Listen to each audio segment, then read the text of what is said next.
you ever played a team sport, maybe when you were younger, maybe you were in your school, and you had a coach that you just couldn't stand, the coach that was a total jerk and completely had it out for you, but you wrote out the season anyways, and when it was over, you came to the realization that, yes, they were unbelievably tough on you, but it's because it made you better. That, in my opinion, is what 2020 is. It's not the worst year ever. It's the hardest year ever, but it's making us all better because it's forcing us to do things we never would have done on our own. Now, for many of us, it means maybe you finally had to take your health seriously. Maybe you decided to stop smoking finally or start exercising or eat better. We stopped going out to eat every night. We started cooking at home. We started cooking together. Maybe you washed your food before you decided to cook it. And you know what happened when we were told we needed to stay put? We started going for walks with our families. We turned the TV off. We took our kids out on hikes to nature trails. You taught your kid what it feels like to catch a fish. We realized maybe you should check on your grandparents more than just on birthdays and holidays. We had real conversations with friends that we haven't talked to in a long time, and we did it by taking the time to learn how to video chat. Even though these are the same people, you would not have even talked to on a phone call if things were completely normal. We put more value in relationships with each other. We stopped taking everything for granted. You took an honest interest in your kids' schoolwork because now you had to be the teacher. And oh my God, did we finally realize how hard a teacher's job is? Yeah. And remember, you only had to teach your kid.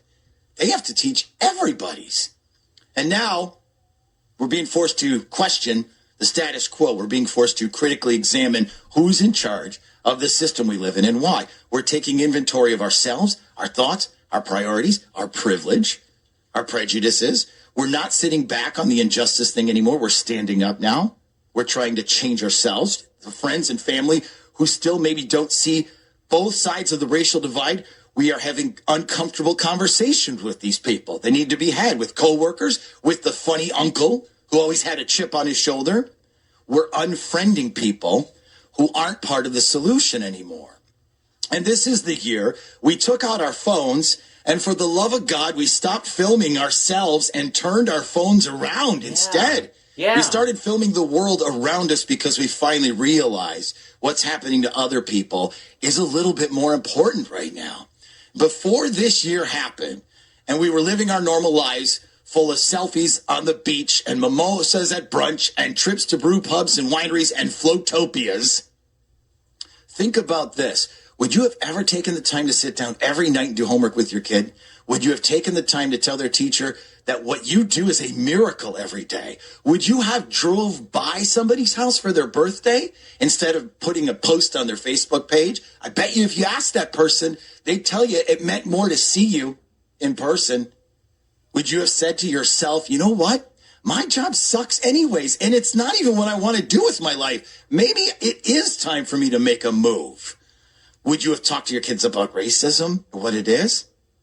Would you have examined your own privilege? Would you have questioned authority? Would you have even voted in November? Would you have watched the news every night? Would you have washed the food you eat, learned how to cook, started taking your health more seriously? Would you have worn a mask in a supermarket if you had the flu or worse and you just didn't want anyone else to catch it? Would you have paid more attention to the injustice in the world, even though it doesn't directly affect you personally? And would you have had that uncomfortable conversation about race? Would you have cut out negative people in your life to make more time for the positive ones? These things all have something in common. They're all hard. We probably wouldn't have done most of them unless we were forced to. And they're all things that we should have been doing in the first place. 2020 forced us to do all these things. And that's why 2020 isn't the worst year ever. It's the hardest, but it's making us better. It's making us smarter. And we're about halfway through. Halftime is approaching. And if you think the first half was rough, if you think tension is high now, wait till November. But remember, getting off our lazy butts and being forced to educate ourselves, better ourselves, and go outside and participate in things that make us all better isn't the worst thing ever. It's just hard, that's all. So my advice is sometime between now and the second half, give yourself a break. Sit down, take a breather, eat your orange slices. Then when you're ready, get a helmet on and get back out there. But don't forget to keep doing all these things once we get back to normal because they're important. Maybe when it's all said and done, you'll look back and say 2020 wasn't my worst year ever.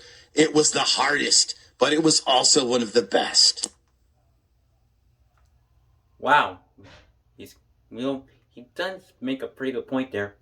Well, I'm very proud that we all stuck together during this very difficult, horrible year for 2020, and maybe, from like he said, for most people, maybe for them, 2020 might not be the worst year for them. Maybe it could be like a hard year for them, or a difficult year, or for most people, the worst year. But maybe he does have a pretty good point. Why don't you think about all the things that he said, and maybe would you have done all those things like if we were living our normal lives, and like if coronavirus, like would we have even been doing all these things like even if COVID never existed? And what has been? Let me ask you this: what has been a positive thing for you about 2020? Like, if there was a good thing that happened to you during this year, let me know in the comments down below. Well, I wish you all a happy, healthy, and safe New Year. 2021 is almost here. And let's hope that for 2021 it will be a much better year for us. Happy New Year!